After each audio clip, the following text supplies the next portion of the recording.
Hey, what's up, Hope Shot fam? Welcome back to Sunday Night Live Topics, where we go live every Sunday just to get going for the week. Talk about a little bit of recovery, see where everybody is. If anybody's struggling tonight, make sure you guys put it in the comments. If you guys are just jumping on, let us know you're here. Say what's up. Let us know you're here. And also, if you guys could share this live feed, that is the best way you can support what we're doing here at the Hope Shot. Is just hit that share button real quick and just share our live feed. Is the best way to help us out and get us out there. You never know who might need some hope tonight, might hear a message, and I'm going to let James brought up a good topic tonight. I think he's coming up with a lot of good topics. I don't know. Clarity statement. Oh. Thank you, James. Thank you, Caesar. Before I give it over to James, I'm going to let Caesar read the clarity statement. Thank you, Caesar. Oh, you're very welcome, sir. The Hope Shot clarity statement. We here at the Hope Shot are a group of people in recovery spreading inspiration. We come from all different walks of life and pathways of recovery. Our verbiage may be different at times, but we all have one thing in common. Recovery is a lifestyle. We support all pathways of recovery. It does not matter how you get from A to Z, just get there. Thank you for being a part of our Hope Shot family. Thanks, Caesar. And James, before I run it over to you, I want to say what's up to Christina. Christina, she posted earlier wearing the Hope Shot shirt, and we appreciate you. But she ran into the gas station. She's like, and I guess a lot of people have seen the Hope Shot, the clerk there, seen a lot of people wearing that shirt today. So I guess it was a Hope Shot Sunday. I was getting prepared for tonight's live. So that was really cool. What's up, Allie? What's up, Mike? What's up, Scott? And what's up, Chrissy? Again, if you guys are just jumping on, please share our live feed. It helps us. That is the best way to support us. So I'm going to let James go ahead and kick it off with a topic. Go ahead, James. All right. Thank you, my man. Hope everyone is having a great Sunday evening, getting ready for their work week Monday, man. I'm excited to be here. And, man, it's crazy what happens behind the scenes with us and how we kind of come up with some ideas on last minute, right? And, but what it really is our experience, and that's the true strength and hope that we need to give is just on our experience, man. And so tonight I kind of want to talk about having some fun in recovery, but for me, I'm a married man. If anyone doesn't know, I'm married. Me and my wife are both in recovery, and sometimes it can be really difficult for us to find something to do on a Friday, Saturday night, right? So I want to start off by it was really nice to go with you guys after Tiff's celebration for her 2 years, and we went down to a business downtown, and we got to have some espressos and a couple snacks, and that was really cool because this whole weekend has been about trying to find something to do that doesn't involve drinking and doping, right? And my wife made this post on Facebook where she was like, "Oh, if your boyfriend or husband don't see this in 10 minutes, they'll owe you a date night." And I'm like, "Deal, boom, let's do it." I didn't see it in time. I'm like, "Deal, let's do it." Well, I didn't. We were kind of busy during the day. Saturday, we had some stuff going on, and I didn't know how to plan for the Saturday night. And I called Johnny and Lisa and said, "Hey, man, what's some things you guys like to do? I'm struggling." And they're like, "We'll go out of town. We'll go somewhere it's different, blah, blah, blah. And so I was like, "All right." He's like, "Sometimes we'll go on over to Orlando to Old Town or whatever." Well, my wife don't really do the rides and stuff, right? So that wasn't really the spot for us. But I said, "You know what? We're getting in the car. We're just riding. We're going to go. We're going to see what happens. Wing it." Didn't have the hotel picked. Didn't have nothing picked out at this point. We're just riding. And as we get there, we're like, "Well, you know what? We'll go to City Walk. It's festive, tons of people, something to do, blah, blah, blah." Well, we go and have some dinner there. And, even going out to dinner, man, everybody else around us was drinking, and it's cool. We go there, we get the little mixed drinks that aren't alcohol, so they're juice, right? Let's call it what it is. It's fucking juice, but at least now we don't look like the outcasts. Like, what the fuck's wrong with these people? So, and we have a nice dinner. We're listening to some music. And like, that's another thing, getting out of my comfort zone to want to get up and go dance, right? Like, I don't know how to do that shit without alcohol. I don't want to go fucking do it without alcohol. And it's just something we haven't done. Now, I can tell you this. That's why I love my little daughter, because the only time I am able to dance is if I take my daughter to a dance. Like, I don't care who's looking. I don't care about anything else in the world but the smile I'm putting on that little girl's face, right? So I'm grateful for her. But back to our Saturday night, we're walking around city walking. Man, every place is like a bar, dancing and drinking, and we got lucky on the way out. There was like a mini putt-putt golf thing, which we did, which was really, really cool. And, I don't know about this, man. Like, sometimes I struggle with even the going out. Like, I get stuck in this, I might be saying the wrong word here, monotony, where you do the same thing over and over. I feel like it's on Groundhog's Day. Like, I get up, I go to work, I come home, I do nothing. I focus so much on work that I don't do anything. And then when it's like, sometimes I want to go shake a tail feather.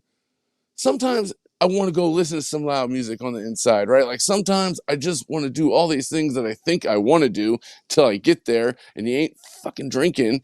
And it's like, what am I doing here? What am I doing, man? And, I'm not going to say struggle. I don't think struggling is a hard idea. What I would like to hear from, and like, if you're listening tonight, if you've got some ideas, put them in the comments. Write down some stuff you guys can go do on a date night that doesn't involve the drinking and the partying. Like, dude, we need your experience, strength, and hope here too. Like, this ain't a one-sided, we got all the answers thing, man. Like, recovery is about doing it together and being open-minded to hear what other people can say around you, right? That you don't have all the ideas and all the answers. So, like, with that being said, man, like, on our way out, me and my wife were talking and talking about where we're at with the drinking and stuff. And like, sometimes my mind tells me maybe this time will be different. Like I'm so grateful I went and heard Mike speak, and he talked about, when he went out, that he had a couple drinks for the first year, right? And he was like, oh, everything's fine. But that second fucking year, he was right back to doing all the same shit that he was doing before, and like, that's my fucking truth. Could I probably get away with going to have a drink? Probably. Could I? Once, twice, maybe 3 times, maybe 4 or 5, who knows?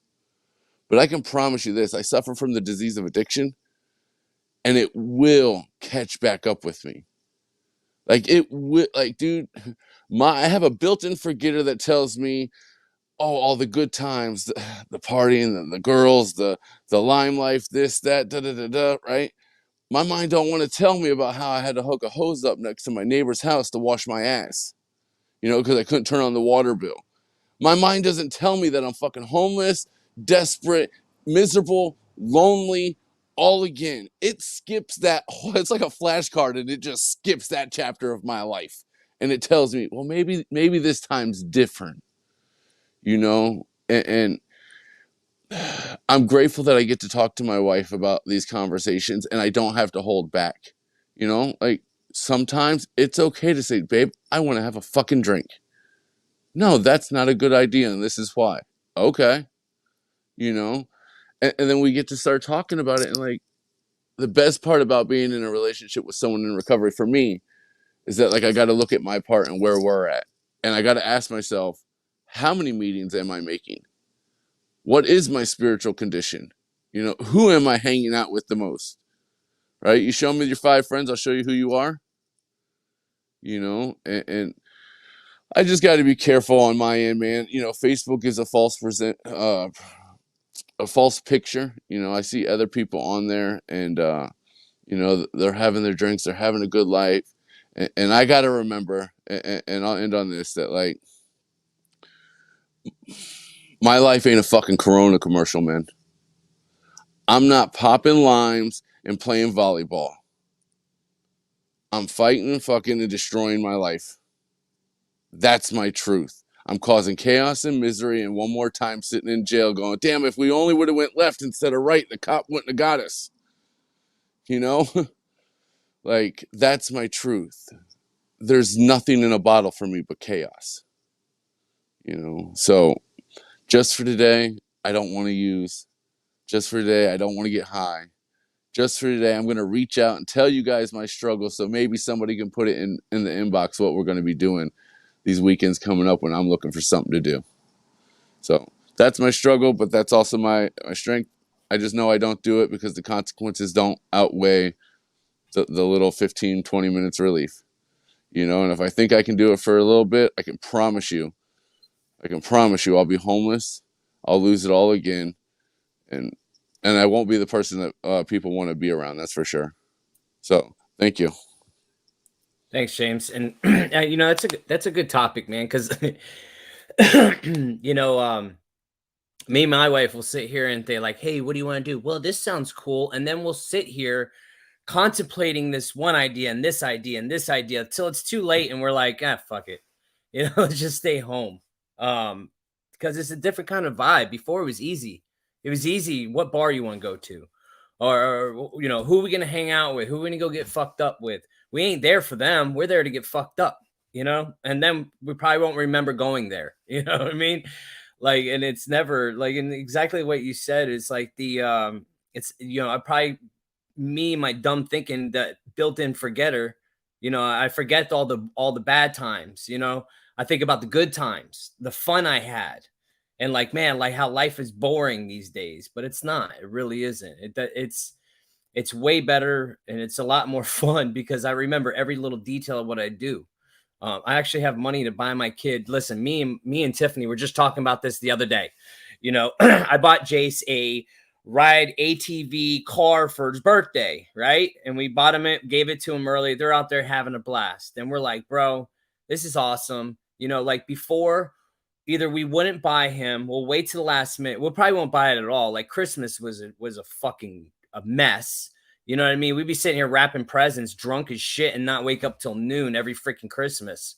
You know what I mean? And then like for his birthday, we bought him this thing, and we actually bought it for him and did it, you know, on time, you know, like we didn't forget about it, or like we didn't have the money because, you know, or anything like that, but it was just for him. You know what I mean? And like the smile on that kid's face is like, it's so worth it. You know what I mean? And like back in the day, man, I spent all my money on booze and cocaine and fucking have nothing to show for it, man, or give all my money away. And I just hated life back then. But we have a lot of people commenting what their experience is, like zip lining. We have somebody that says zip line, camping, bowling, church, nice restaurants, movies.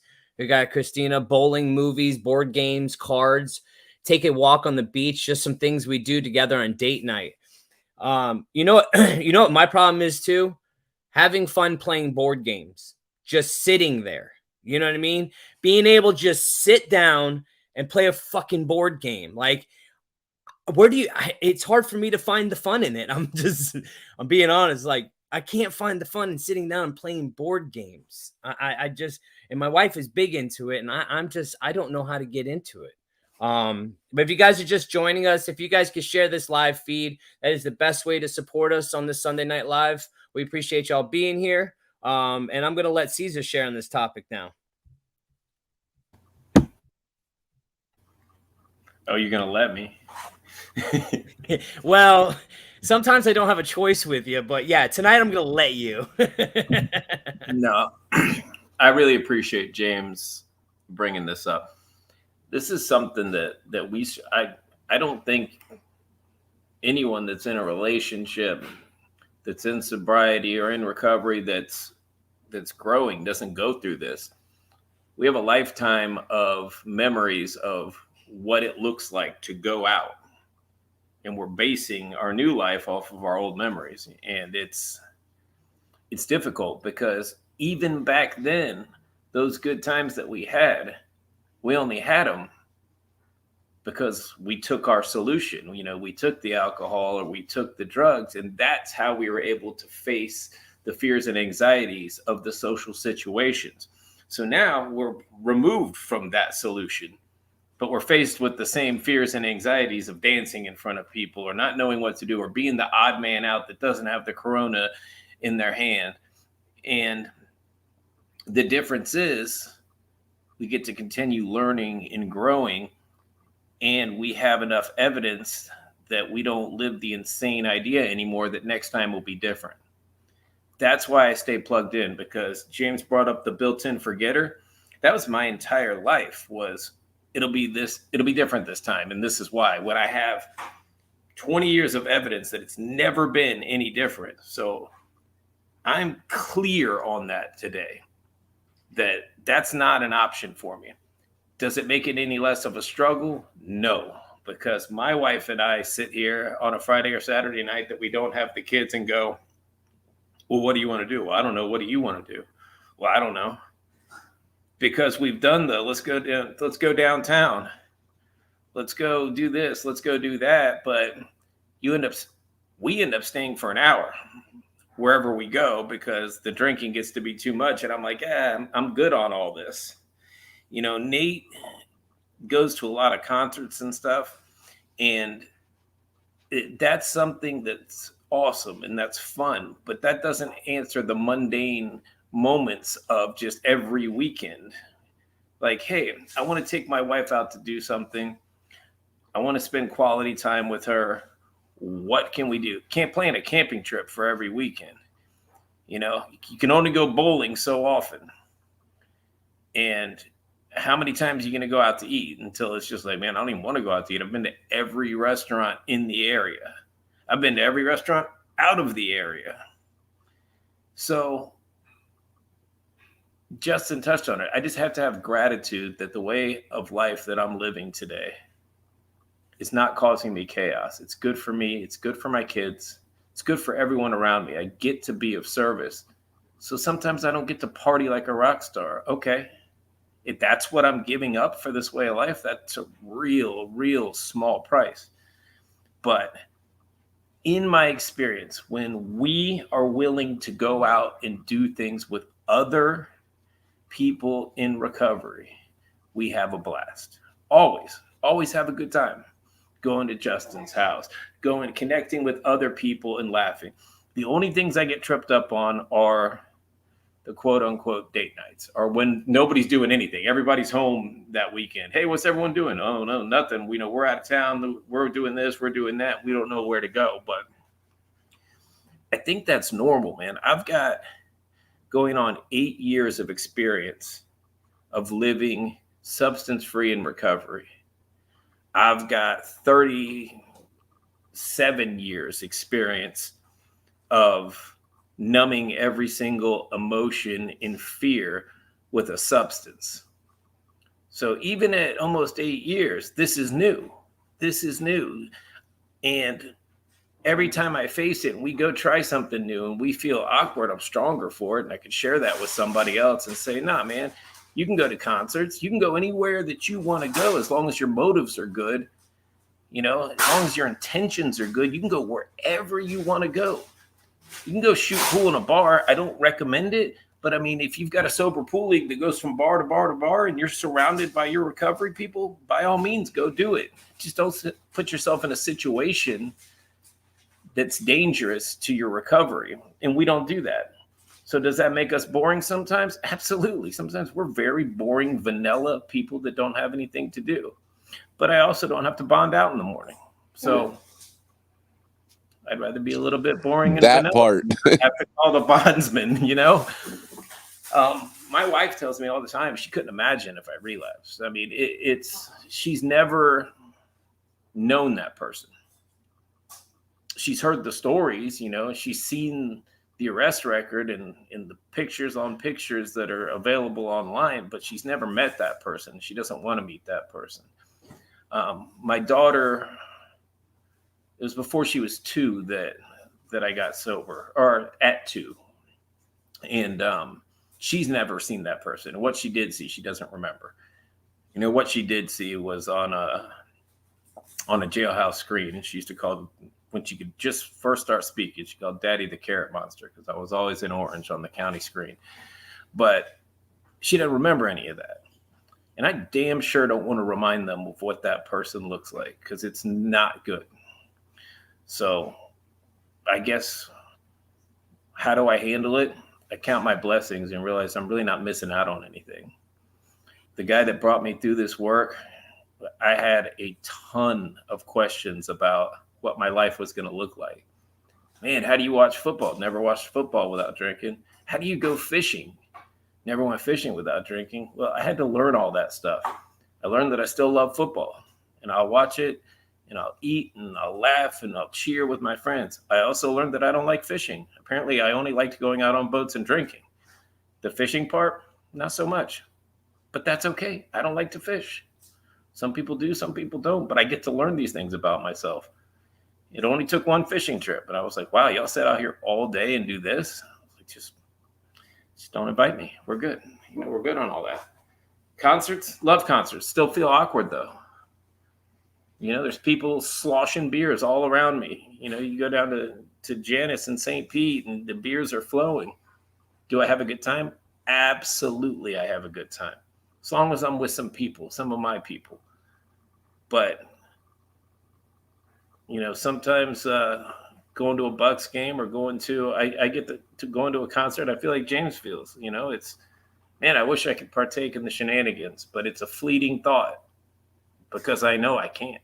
It's not for me. It never was for me. I just didn't know it till later in life. So that's what I got. Thanks, guys. So, Thanks. hey, real quick, can I touch on that real quick, Justin?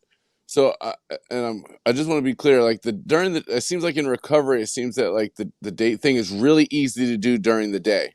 There's tons of things that we can do during the day. I've in my experience, mine is the nightlife. And you talked about the Super Bowl, man, or football games. I remember the first Super Bowl party that we had clean, and like I got so distracted by the word party. A Super Bowl party. I went to my sponsor's house for my Super Bowl party, right? And like I had to leave at halftime because I was so uncomfortable. But the hope shot, right? The kicker is like I stayed long enough here in recovery that like, dude, now I enjoy going to like it's an event to go to, to be with my people, to hang out and socialize. Like it gets better here the longer we stay, man. And that's just what I wanted to touch on. Thanks, James. Yeah, that is true. I remember you telling me about that too, about like you couldn't get over the party. These people are having fun without anything. Like, what the fuck? But I want to say one thing real quick because Caesar, you were talking about, being around people, your people and events and this, that, and other thing. Dude, when I first got into recovery, I threw myself because I was doing business. I threw myself into these networking groups, right? And these networking groups would go out to party. They go out to bars. They go out to restaurants. They go out here and they're not in recovery. Like, so they're all getting tipsy. And like, I had to learn to be okay with not being okay, and like know when it's my time to get the hell out of there. Right. Because like, you can tell when the screaming gets louder, when the fun gets a little bit noisier, it's time to get going because like I was that dude that was like, whoa, it's a freaking, you know what I mean? And like, that's when it's your time to go and know when to like start getting yourself out of that because, a lot of times we're going to be in this business world doing, Christmas parties and this, that, and the other thing. And these people are not in recovery, but I am. So I have to know my boundaries. And that's another thing. It's like knowing when, you got to go, knowing your limits because like it's okay to be around people. It's okay to go to these places. It's okay to, go to these restaurants where they serve alcohol. As long as you know yourself well enough to know when it's your time to leave or if you could even handle it. So it's pretty much getting to know yourself to where you can be okay in those type of environments. You know what I mean? I didn't even know if I was going to be okay or not, but I know I had to fucking deal with it. And that's why I always brought my wife with me because I needed some accountability with me to make sure that I don't do nothing dumb because it only takes 2 seconds to be like, damn, man, that shit does look real inviting. You know what I mean? And then it's right back off to the races, but I'm not the one that's going to have one drink. I'm not the one that's going to, man, I take one drink and then I'm drinking the whole bottle, and then I'm at the strip club or doing some cocaine, you know, and disappointing my family again. You know, I'm right back into that same mentality that I used to be. And I don't want to ever be in that place, because it's taken a lot of work just to even get a little bit okay with who I am and what I do, and the shame and guilt. You know what I mean?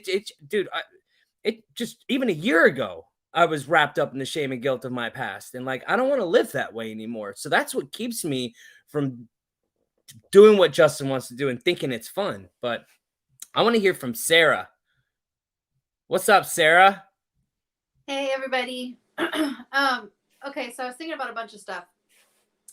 When I was in early recovery, I was like James, where like these sober people are like, yeah, we're going to go have a party. And, you know, like, I don't know what recovery looks like. I don't know what these people do. And I was with somebody that was having a party at their house, and we were at the grocery store, like getting supplies. And he's like, all right, let's go get drinks. And I'm like, cool. And I head to the beer aisle, and I turn around and he's not there. And I have to like backtrack, and he's getting like cases of soda. And I'm like, what is happening? Like, I thought we were going to be able to drink like a little beer. That'd be fine, you know, nothing crazy. But yeah, and it was just awful. Like, I got sober in March, and then, you know, I live in Florida. And so that summer, everybody's doing this stuff where there's like, they're rolling 100 deep to the beach or to the springs or whatever. And I mean, I was crawling out of my skin 24/7 at these events, you know, being sober with a bunch of people. And my mentor at the time told me, she was like, maybe you just don't like large crowds. And I was like, oh, okay. You know, and Caesar touched on it a little bit. Like, I get to figure out who I am and what I like. And that is, when I'm in gratitude, that's like an exciting thing for me, because, you know, the options are endless. I get to figure out all these things, all these avenues that life has to offer. Because when I was out there, I basically was doing two things all the time. And I thought it was really cool, but it wasn't. I was pretty much either getting high or trying to get high. That's it. That's all I was doing. And so I have like had these experiences in my recovery where, like, you know, the same scenario, but a different perspective. Like, I was in my first year, and I was working at, you know, that like early recovery job, the thankless one that's like total bullshit. That's like a rite of passage. You have to do it in your first year. And I was working there, and they told us that we weren't going to be working during the holidays, like right before Christmas. They're like, okay, you guys are off for the next 2 weeks, and, you know, no pay. So I was a bartender back home. So I immediately get on the horn, and I'm setting up gigs for me to go bartend like during the holidays in my hometown. And I go to my mentor, and I go to the manager of the halfway house, and I'm like, look, I got this great idea. They're going to pay me this amount of money to bartend on New Year's. It's going to be great. I'm getting this good hourly plus tip. Like, you know, you're welcome. Rent's going to get paid. Like, I'll see y'all later. And they were like, yeah, that sounds like a terrible idea. And I was so baffled by that. Like, what? I just set it up. Like, I'm good to go. And they're like, did you try it all to get like a side job in Florida? And I was like, no, I didn't need to. I just told you I got this great bartending scenario back home. And so I stayed, and I scraped popcorn ceilings with this guy that was in sobriety in Ocala. And it was miserable. It was like, you know, total dose of humility.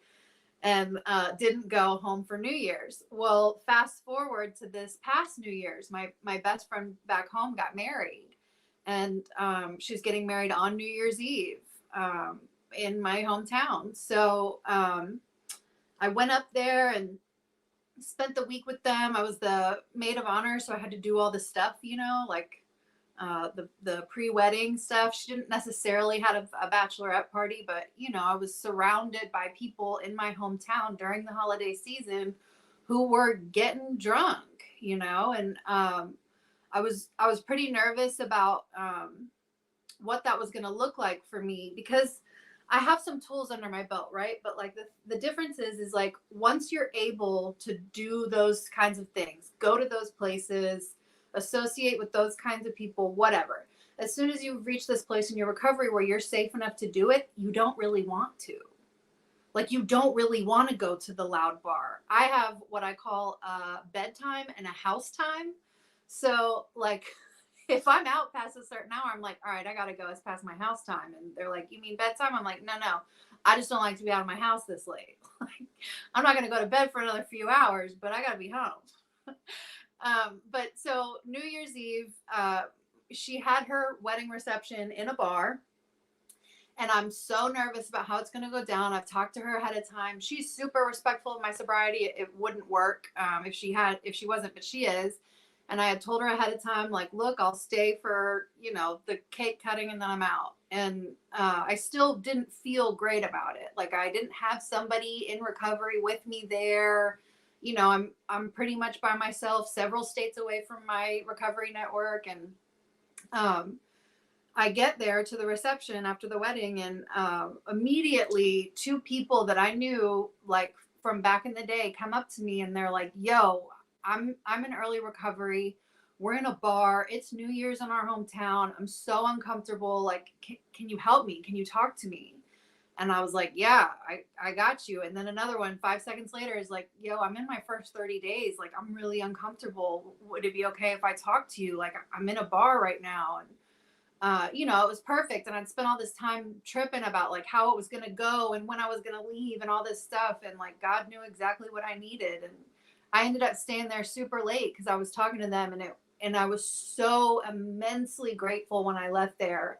Like, because, I love my people back home. I love my people here, but, like, night and day, the lives of the people that I associate with here versus the lives of the people that I used to associate with there. Like, I mean, there's no comparison to how well we're doing, the blessings that I see in all my people's lives because we do this work is just astounding. And I was so grateful to be sober and so grateful that I was going home the next day. And I don't know.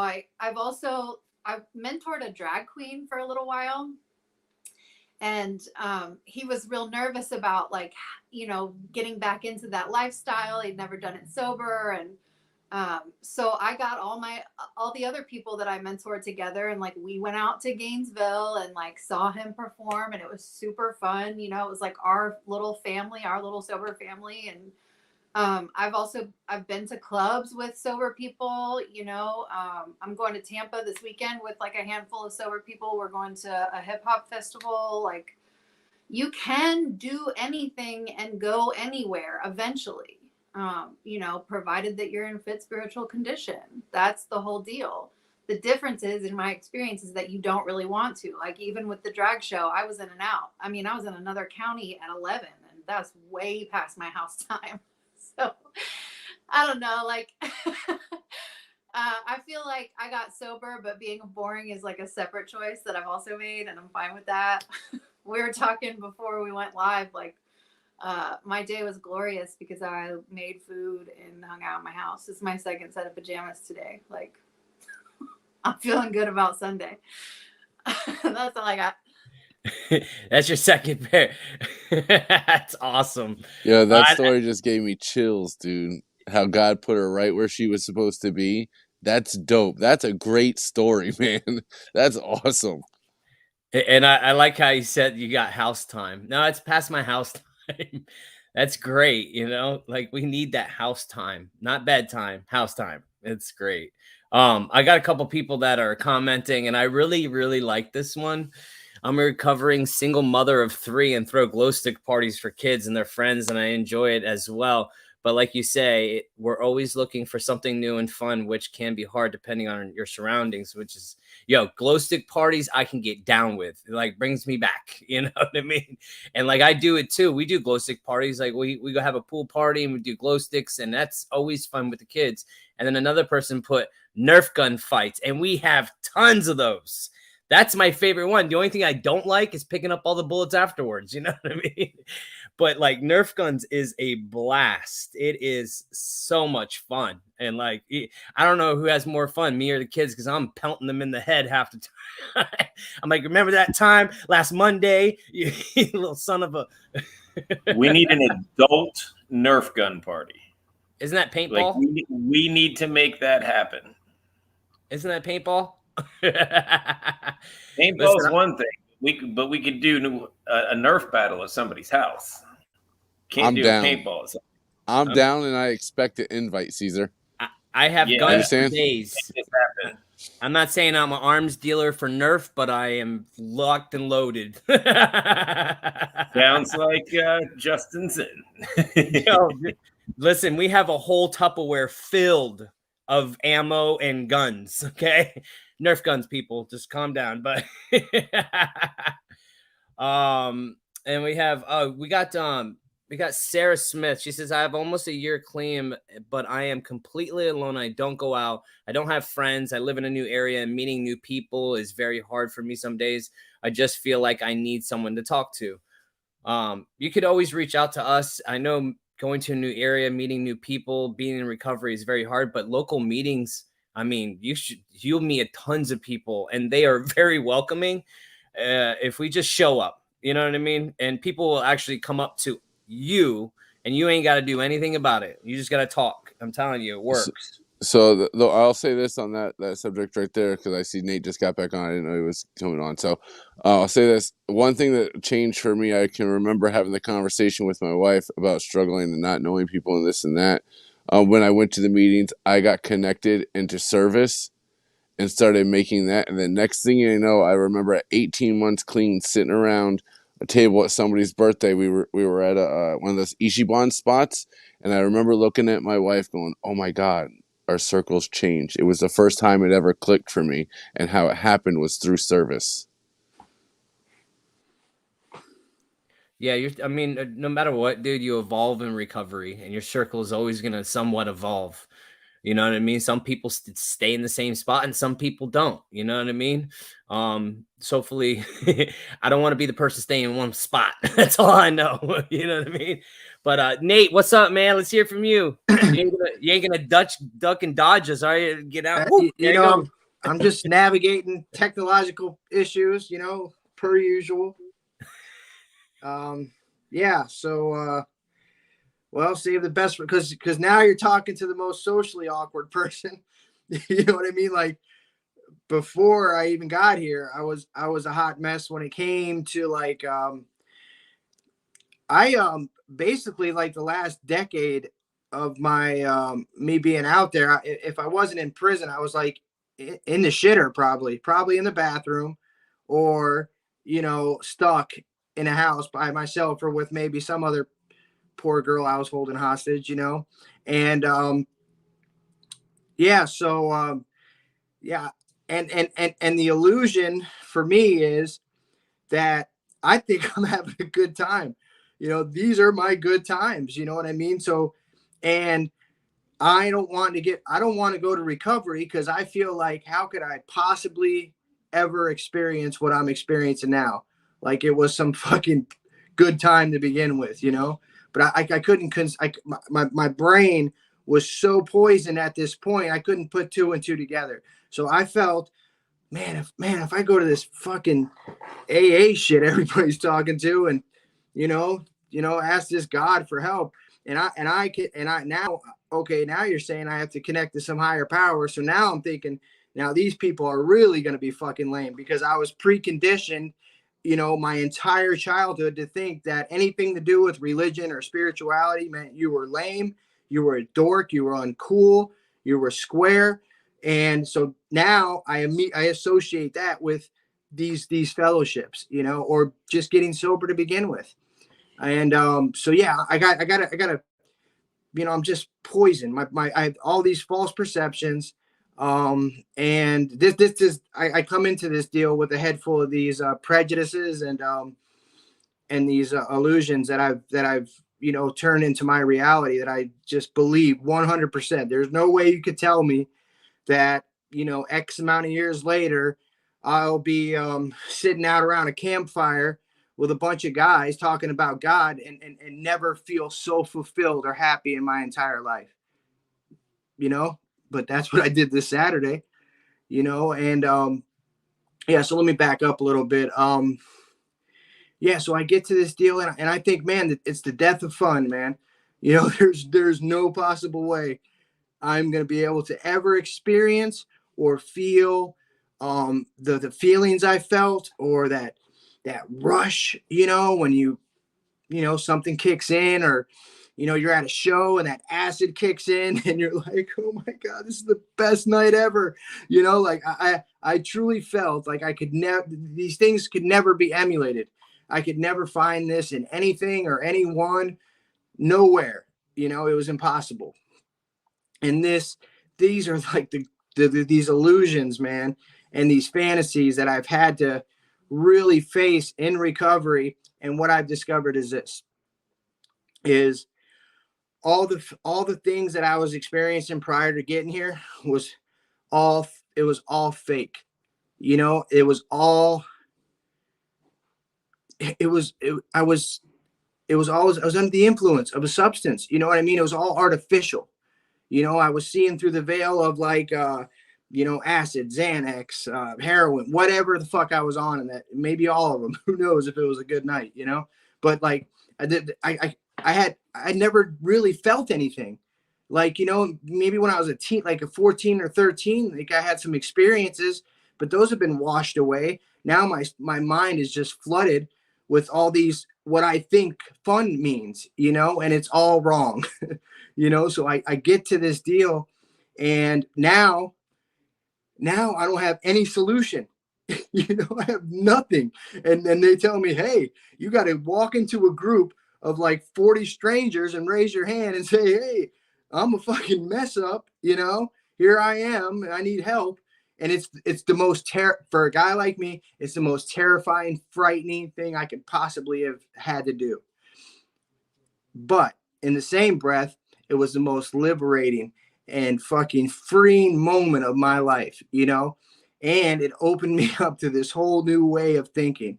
I didn't really know that then, you know, obviously. I was at a point of such desperate surrender that I just was taking any advice coming from anybody but my dumbass, you know? And yeah, so, and what people told me early on was like, you know, ask for help, get connected, become vulnerable, you know, go out to these events, you know, and I promise you, man, for somebody that's, you know, I was consumed with awkwardness, insecurities, fears, guilt. I saw everything. Like I thought everybody was talking about me. I thought everybody was wondering, why do I have my Johnny's shoes on that he brought me up to the treatment center? You know, like they know I have his shoes on. They've seen him wearing this shirt. Now I'm wearing it, and they're going to make fun of me. And it's all self. I'm so consumed with, and nobody's thinking about me. And if they are thinking about me, it's like, man, I want to help this guy. Look at him. He looks awkward like I did 5 years ago or 6 years ago. And I promise you, like, I have this mind that thinks that everybody is like out against me when I first come around. But really, there's just a bunch of guys that really want to reach out their hand and help me and show me how to fucking live.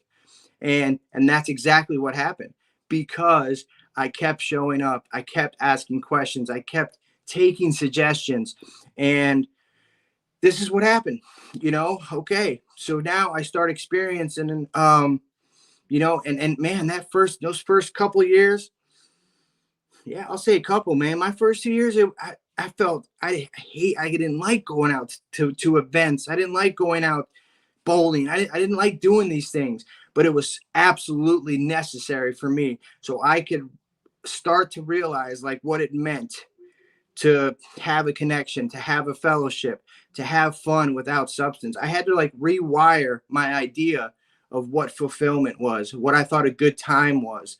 And it's not easy, you know? And so it took me, I just started going to concerts last year.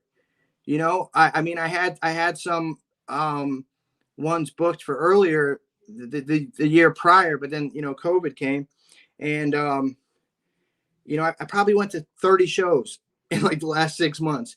And you would think that, you know, Nate's just had another show. Like, but I feel awkward going into every single one of them. I'm like, okay, I get a little bit of anxiety. I feel a little out of like sorts, you know.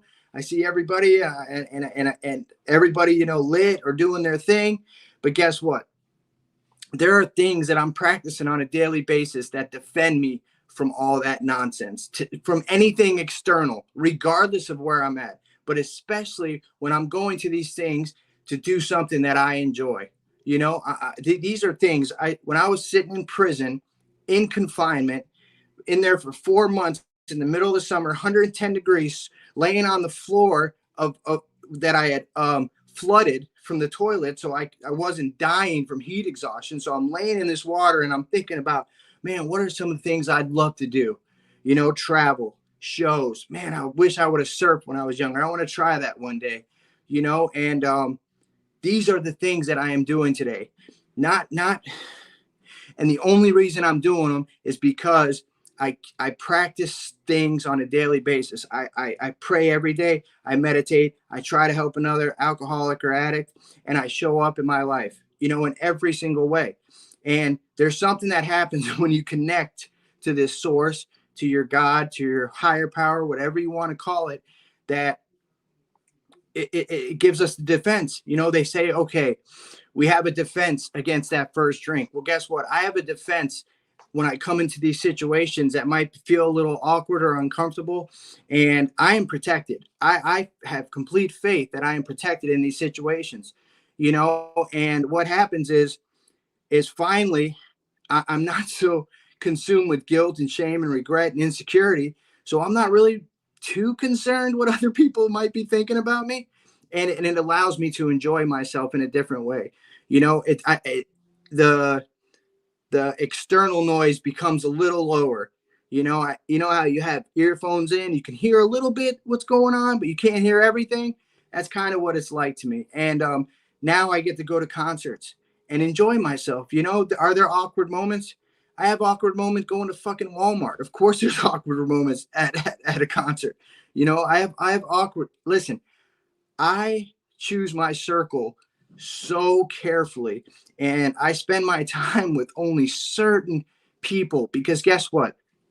That is my choice today. Like, I have to feel safe around people, you know, and these events or these things that I do, aside from this vacation that I went on for myself, I'm always with my people, man. And if I'm with my people, I feel completely protected. And I remember one of my, you know, someone that's not on the show tonight told me early on, he said, Nate, we didn't get sober to hide in meetings. You know, we got sober so we could experience these life experiences that we never got opportunity to experience. You know, so guess what? I'm not going to get sober to go to 4 meetings a day and hide in an AA room. That's not the way I want to live my sobriety. I want to stay connected to my God. I want to help as many possible people as I can. And I want to experience life. I want to do some things that I never got to do. And I mean, as long as I'm doing all the basics, you know, it gives me the opportunity. It opens up doors for me to have these life experiences and discover, you know, how to have fun. And like Caesar said it great, man. I'm not going to concerts every single week, or I'm not surfing every single day as much as I wish I could. And I have to figure out how not have to do those things. Like I have to be okay with myself where it doesn't matter where I'm at or where I'm going or who I'm going with, you know, and to be able to sit with self and do nothing, you know, there's freedom in this that I can't even begin to explain.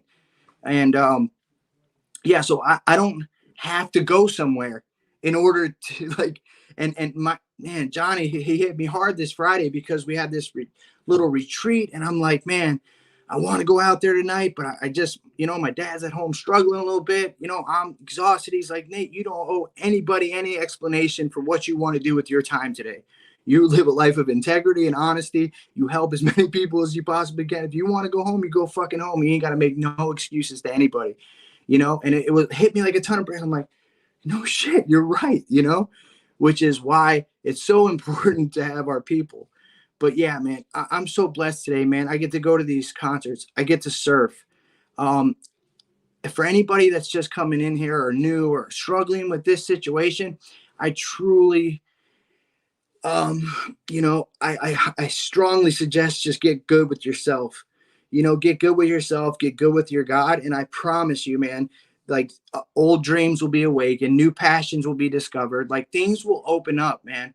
But unless if you're not okay, you'll never really be able to experience these things. I couldn't have done them 2 years ago, and I'm just coming comfortable with myself enough to be able to, have fun at, a concert, or go surfing and not feel guilty because I didn't work that day, or go surfing by myself, and feel completely at peace, and be by myself and go do something and be completely at peace, or do nothing and be completely at peace. And I don't know.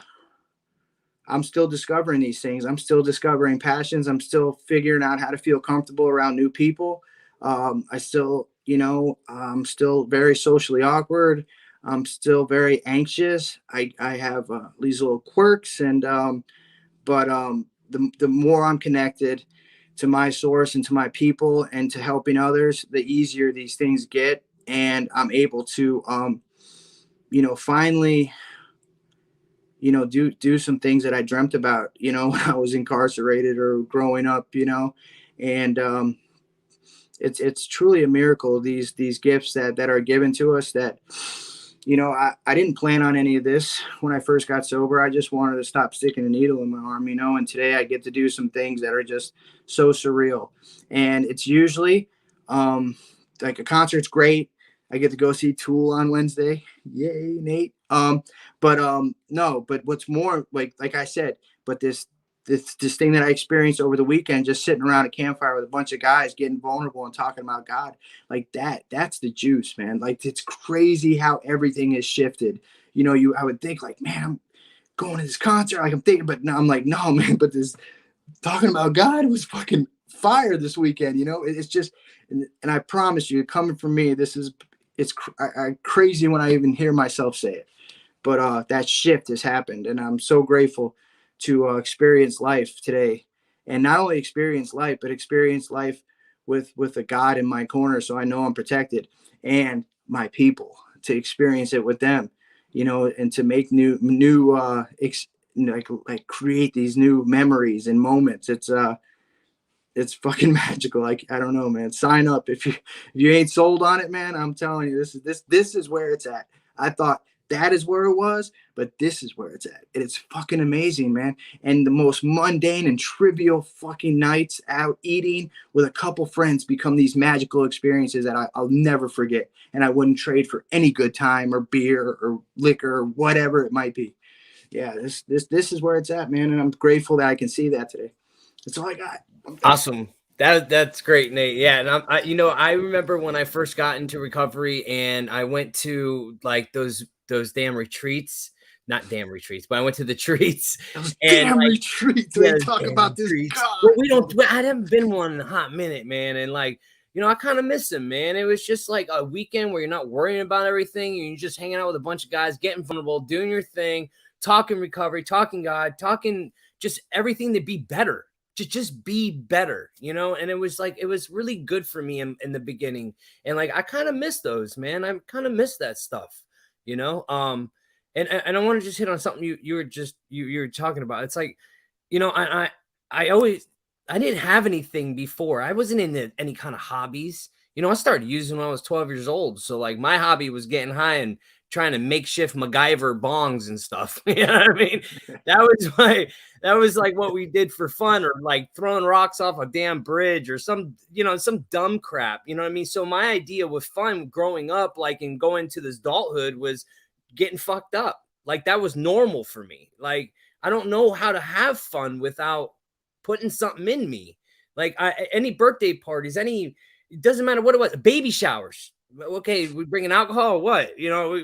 What we got? Make sure I got my fucking shit in me so I'm not sick, or whatever, and it's fucked up, man. It's fucked up here. And I got to retrain that and find out and discover. I love how you always say discover what I want or what I like or who I am, or I don't know any of these things. So I have to discover me. It's like a whole new world. I use that a lot, but So, hey, real quick, can I say something about what Nate said real quick? yeah, and then I'm gonna let Tiffany say some stuff. Oh no, you know what? Go ahead, let her deal. I didn't know she was. No, I don't want you to forget. All right, so I just want to give my experience. Like, so when you talked about becoming one and comfortable with self and knowing, right? Like, for me, there's this part of this journey. If you stay here in recovery long enough, like you feel like you've got this as far as starting to know you, not got recovery, but know you, right? And then there's going to be this voice, man, for me, that sneaks in and tells, like, it wants to drink, it wants to craving, it wants to lime life, it wants to party, right? Like, and then I get this feeling like there's something wrong with me again, or like, man, did I do recovery all wrong? Like, am I messing it up? You know what I mean? Like, and what I found out, damn dog, when I found out is like, if I could just not listen to that voice and remember, like, this stuff worked for me to get this far. Like, there's nothing wrong with me and having a thought. We are not our thoughts, man. Like, base it off of your experience in recovery, not what's going on up here. That's all. Perfect. Thanks, James.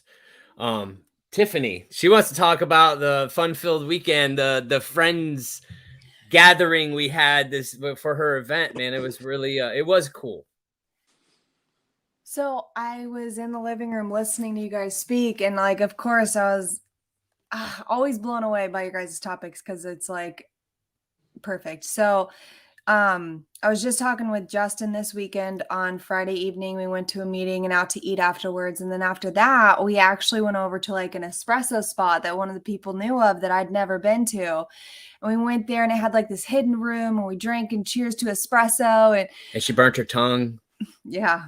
It's not a shot, babe. You're a true alcoholic when you actually shoot the steaming hot espresso. And, anyways, but no, on the ride home, I was telling Justin, it may just be the reflection of the fact that it was a celebration for me of 2 years, but like I thoroughly enjoyed like the feeling that I felt on that car ride home after spending time with you people. I chased that for so long, doing the alcohol and the drinking and the partying and what we thought were fun. And I mean, Nate, you said it perfectly, that fake stuff that like you mentioned, we think of only those good times. And it's like that forgetfulness of all the misery in between that these parties and fake fun caused. And it's like that feeling I felt on the drive home after just literally all we did was go eat some food, chat, drink some espresso, seen a new place, and then went home. Nothing crazy, nothing, but I had such an incredible feeling inside. And I was like, I can't believe that I chased that feeling for so long, thinking we were having fun. And here I am. Didn't really do much, but I had the most fun I could even imagine. Like, it was just amazing. And, those are the things that our recovery gives us. So that's all I wanted to touch on. Yeah. And that's like that. That's the magic. That's the power of this connection. Not only with us, our people, but the connection to what we believe in, whatever that may be. That connection, it gives us so much power, man. It gives us so much peace, and it's so fulfilling. And especially, and the more we tap into it, and especially when we're amongst like-minded people, that shit is, expounded, man. It's exaggerated, and it makes the mundane and trivial, what could be a night out of eating, something miraculous and magical and fulfilling. It's so bizarre, man. It's surreal to me because I'm like, I didn't even think God was real fucking 4 years ago, man. It's a whole nother vibe. You know what I mean? Like, we used to vibe with the people that vibed with us, and now we're doing these things, and with this, like you said, like-minded people. Well, we're all on the same path, doing the same exact thing, and then it's just a vibe, and we just vibe well. Caesar. No, I was just gonna say, man, we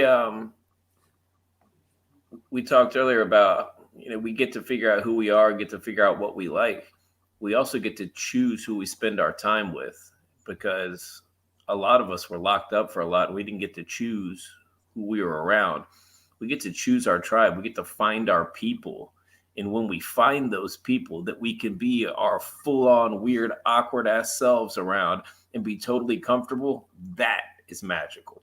When you find the people that accept you for exactly who you are, and you're not wearing a mask and you're not hiding anything and you are just yourself, that is incredible. And a lot of us here have found that in each other, and it's an amazing thing, man. And those are lifelong relationships and bonds that'll never be broken because they weren't built on anything fake. They were built on authentic, genuine emotions and friendships, and it's incredible. Authentically awkward, yes. I was just thinking the same exact thing. Kelly's scooting by back there going, authentically awkward. I already know she's right there, bro. I already know. Yeah, it was all good stuff tonight, man. In full pajamas. Okay, I'm done. Is it the second pair though? You know, Right, she ain't thugging like Sarah. Yeah, is she even living life if she didn't get to the second pair? You know what I'm saying? Yeah, you're doing recovery wrong if you don't know 2 pajama day. This shit is riveting. Y'all don't know what you're missing. All right. I can hear it, like what it sounds like to people in early sobriety that don't know, because like what we're saying is like the drugs you're doing are the shitty synthetic version of the real dope we found in God, and like I can hear that from the perspective of an early sobriety person, but it's true. Like that has been my experience, and I wouldn't trade it. Like, yeah, we're sick. We have days, but for the most part, it really is the shitty synthetic version of God. Exactly. Great way to put it, man. I was just saying that. What a perfect way. We went to El Chapo, bro. Yeah, that was beautiful, man. Yeah, and it's true, man. You get those like highs and those lows, man, and like that fake reality of what fun is and joy and laughter and all that. And then when it goes away, we're like, and we're down here in the dumps, and we're like, what the fuck? I want to go back there, man, to La La Land. You know? Euphoric recall. Yeah, so man, it was all good stuff tonight. You know, thank you all for being here. Thank you, Sarah, for being here again. You know, we always appreciate you being here. Always good stuff from you on your 2 Pajama Sunday. I think Tiffany's gonna start begging me to get her more pajamas, so she can have more pajamas, the 2 pajama Saturdays and yeah, Sundays. you got to get the matching sets. Like you're not living.